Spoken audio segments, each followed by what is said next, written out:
오늘 우리에게 주신 하나님의 말씀은 신약 성경 요한복음 6장 41절에서 59절까지 말씀입니다. 신약 성경 요한복음 6장 41절에서 59절까지 말씀을 봉독하겠습니다. 자기가 하늘에서 내려온 떡이라 하심으로 유대인들이 예수에 대하여 수군거려 이르되 이는 요셉의 아들 예수가 아니냐. 그 부모를 우리가 아는데 자기가 지금 어찌하여 하늘에서 내려왔다 하느냐. 예수께서 대답하여 이르시되 너희는 서로 수군거리지 말라. 나를 보내신 아버지께서 이끌지 아니하시면 아무도 내게 올 수 없으니 오는 그를 내가 마지막 날에 다시 살리리라.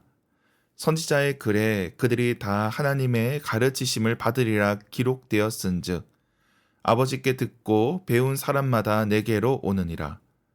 이는 아버지를 본 자가 있다는 것이 아니니라. 오직 하나님에게서 온 자만 아버지를 보았느니라.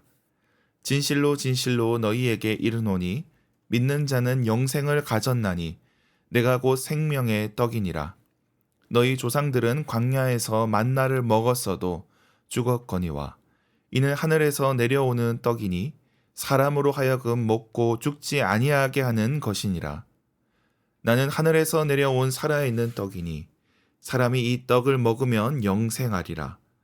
내가 줄 떡은 곧 세상의 생명을 위한 내 살이니라 하시니라. 그러므로 유대인들이 서로 다투어 이르되 이 사람이 어찌 능히 자기 살을 우리에게 주어 먹게 하겠느냐. 예수께서 이르시되 내가 진실로 진실로 너희에게 이르노니 인자의 살을 먹지 아니하고 인자의 피를 마시지 아니하면 너희 속에 생명이 없느니라. 내 살을 먹고 내 피를 마시는 자는 영생을 가졌고 마지막 날에 내가 그를 다시 살리리니 내 살은 참된 양식이요 내 피는 참된 음료로다. 내 살을 먹고 내 피를 마시는 자는 내 안에 거하고 나도 그의 안에 거하나니 살아계신 아버지께서 나를 보내심에 내가 아버지로 말미암아 사는 것 같이 나를 먹는 그 사람도 나로 말미암아 살리라.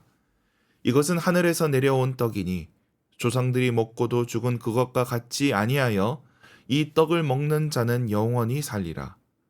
이 말씀은 예수께서 가버나움 회당에서 가르치실 때에 하셨느니라. 아멘. 매일 성경 순서에 따라 요한복음 6장을 살펴보고 있습니다. 오병이어 이후에 떡에 대한 논쟁이 이어지고 있습니다. 예수님은 영생하는 떡, 생명의 떡, 하늘에서 내려온 떡을 말씀하십니다. 그러나 유대인들은 이를 이해하지 못하고 있습니다. 예수님은 자신을 하늘에서 내려온 떡이라 말씀하십니다. 하나님께로부터 왔음을 선언한 것입니다. 그런데 이것이 유대인들의 생각과 충돌합니다. 저들의 수군거리는 모습이 나옵니다. 저들은 예수님을 요셉의 아들로만 보고 있습니다. 예수님이 저들의 수군거림을 아시고 말씀을 이어가십니다. 자신을 더 밝히 드러내사 생명의 떡이라 말씀하시면서 이 떡을 먹으면 영생할 것이라 하십니다. 세상의 생명을 위한 내 살이라 말씀합니다. 내 살을 먹으라 말씀하시는데 이 부분도 유대인들과 충돌합니다. 어떻게 살을 먹을 수 있느냐 따지는 겁니다. 사람의 몸을 먹는다? 이것은 생각할 수 없는 일입니다. 예수님은 이를 더 확장하십니다. 내 살은 참된 양식이고 내 피는 참된 음료라 하십니다. 내 살을 먹고 피를 마시는 자가 내 안에 거하고 나도 그 안에 거한다 말씀하십니다. 예수님과 함께하는 것이 결국 살을 먹고 피를 마시는 것임을 말씀합니다. 이러한 말씀을 가버나움 회당에서 가르치심으로 오늘 본문은 마무리되고 있습니다. 이처럼 오늘 본문은 예수님과 유대인들이 충돌하고 있습니다. 예수님이 말씀하신 하늘에서 내려온 떡과 유대인이 생각하는 요셉의 아들이 부딪히고 있습니다. 더 나아가 말씀하신 피와 살을 먹으라는 것과 유대인들의 생각이 충돌하고 있습니다. 예수님이 말씀하시는 영적인 차원과 유대인들이 이해하는 육적인 차원이 부딪히고 있는 것입니다. 유대인들은 말씀을 그저 문자적인 수준에서 이해하니 그 의미를 깨닫지 못한 것입니다. 말씀의 그 깊은 의미를 깨닫지 못하니 마치 초등학생들 말싸움처럼 전락하고 있습니다. 그러나 예수님은 중요한 개념을 말씀하십니다. 하늘에서 내려온 떡은 광야에서 먹은 만나보다 더 우월하다 말씀합니다. 만나는 조상들이 먹었지만 그 조상들은 결국 죽었습니다. 그러나 이 떡은 먹는 자가 영원히 살게 됩니다. 이는 바울의 표현에 따르면 율법과 복음의 차이를 보여줍니다. 겉으로 보기에는 비슷할 수 있습니다. 그러나 질적으로는 다른 것입니다. 율법이 보여주는 것은 결국 복음의 그림자에 불과합니다. 예수님이 하신 일에 대한 예비적 설명에 불과합니다. 그런데 유대인들은 문자에 사로잡히다 보니 그 말씀을 이해하지 못하는 겁니다. 과거 하나님께서 그들 조상에게 역사하셨고 그 기록이 문자로 남았습니다. 율법으로 전해졌습니다.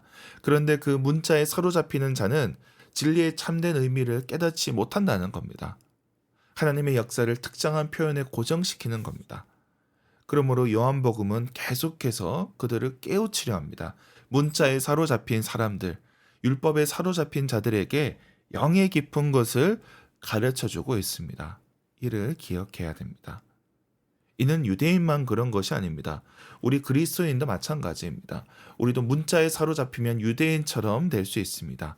진리를 깨닫지 못한 채 그저 문자만 바라보는 것입니다.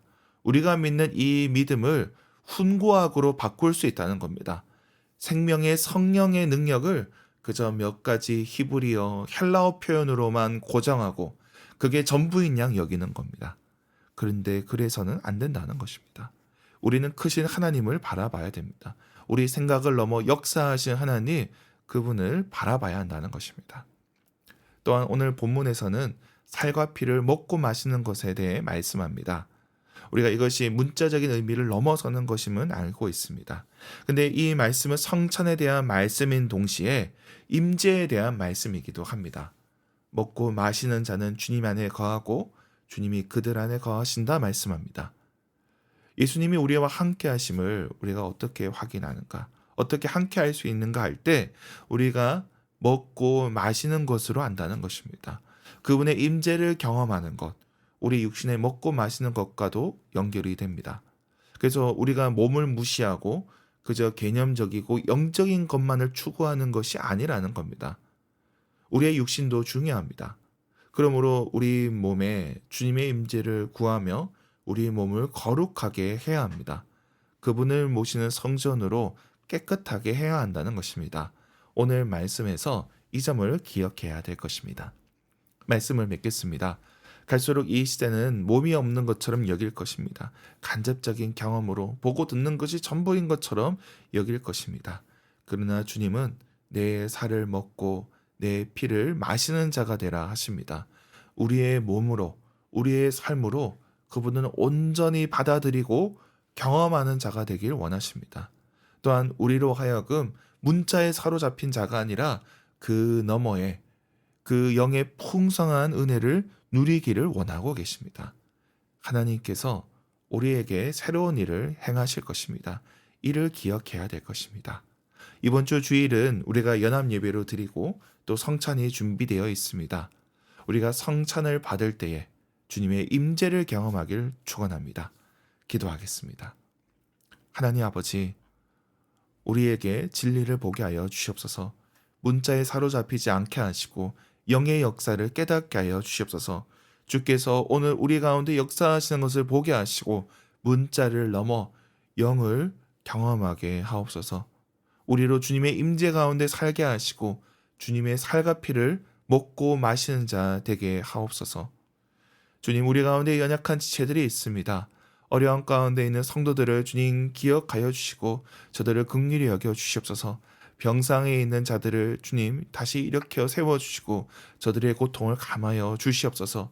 경제적인 문제로 어려움 당한 이들에게 주님께서 필요를 채워 주시옵소서. 이제 연휴가 끝나고 직장으로 출근하는 자들이 있습니다. 그들이 하는 일에서 의미를 찾게 하여 주시옵소서. 우리 청년들의 삶 가운데 함께하여 주시고 저들의 필요한 것들을 주님 공급하여 주시옵소서. 오늘 하루도 주님 은혜 가운데 거하게 하여 주시옵소서. 감사드리며 예수님의 이름으로 기도드립니다. 아멘.